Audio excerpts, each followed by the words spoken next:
বাংলাদেশের কোনো বড় দলগুলো নাগরিকদের নাগরিক হয়ে উঠতে দেয় না। ক্ষমতা মানুষকে আসলে দুর্নীতিগ্রস্ত করে চলে, আর নিরঙ্কুশ ক্ষমতা মানুষকে নিরঙ্কুশ ভাবে দুর্নীতিগ্রস্ত করে তোলে। এর মানে যত বেশি ক্ষমতা সে তত বেশি দুর্নীতিগ্রস্ত হবে। তাহলে আমাদের এখন লড়াইটা হওয়া উচিত। ধরেন আপনার আমার, ধরেন আমি এমপি হইলাম না, এমপি মন্ত্রী আমরা কিছু না, কিন্তু এই আপনার আমার এই রিক্সাওয়ালা, ভ্যানওয়ালা, স্কুল শিক্ষক সবাইরই তো রাষ্ট্র।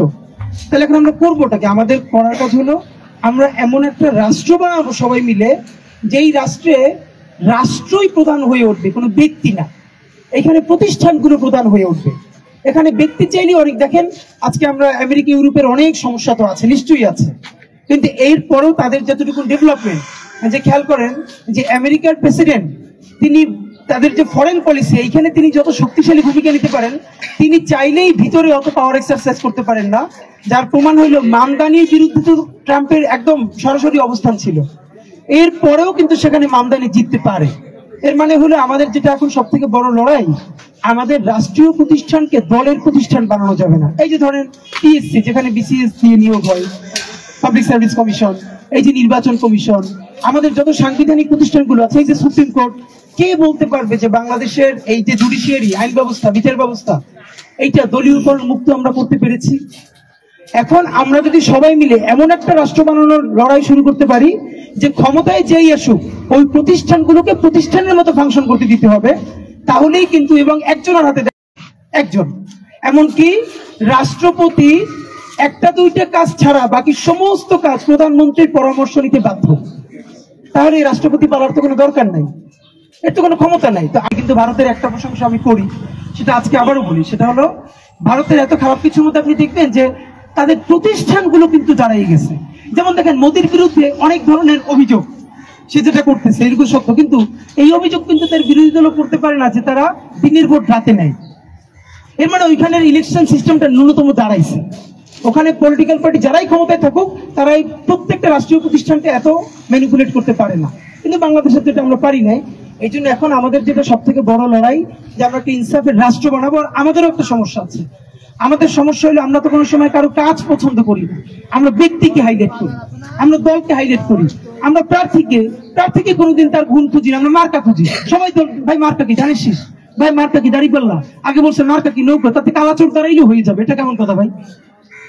এখন ধরেন আমরা যদি, আমার এলাকায় 5 জন দাঁড়াবে, আমরা যদি ভোটের সময় কি করতাম, এই যে আমি যেহেতু ভোটার, এই 5টা লিফলেট নিলাম এই 5 জন ব্যক্তির, কি ধানের শীষ কি দাঁড়িপাল্লা, এদের একটু ব্যক্তি নিয়ে আমি একটু ঘাটাঘাটি করি।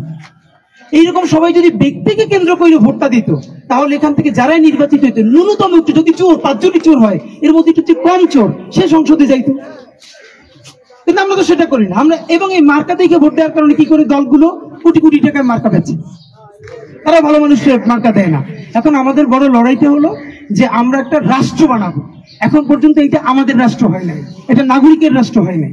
আমরা এখন এটা রাষ্ট্র বানাইতে পারি না, আমরা সবাই প্রজা, আমরা সবাই খাজনা দেই, আর এর বিনিময়ে আমাদের উপরে যে স্টিমুলারটা চলে।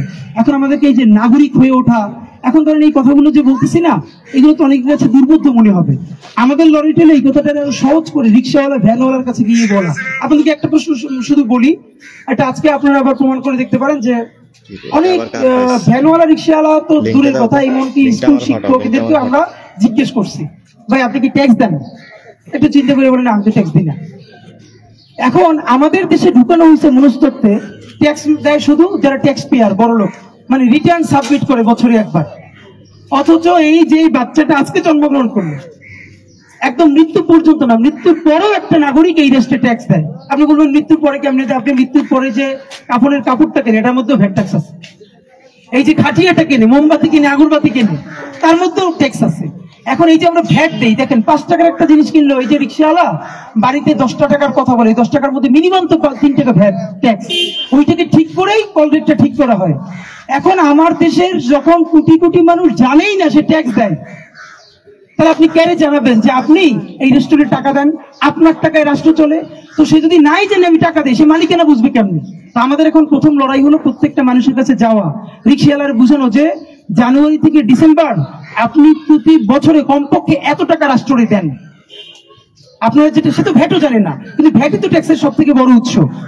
এই বলে বলে দেখেন, আমার বাবা যদি মারা যাওয়ার সময় অ্যাটলিস্ট একবার বলে যায় যে ওইখানে আমার একটা জমি আছে, তাইলে হয়তো কোনোদিন আমি দলিল খুঁজে গিয়ে দাঁড়াবো। আমি যদি নাই জানি তাহলে মালিকানা বুঝে নিবো কেমনে? বাংলাদেশের কোনো বড় দলগুলো নাগরিককে নাগরিক হয়ে উঠতে দেয় না।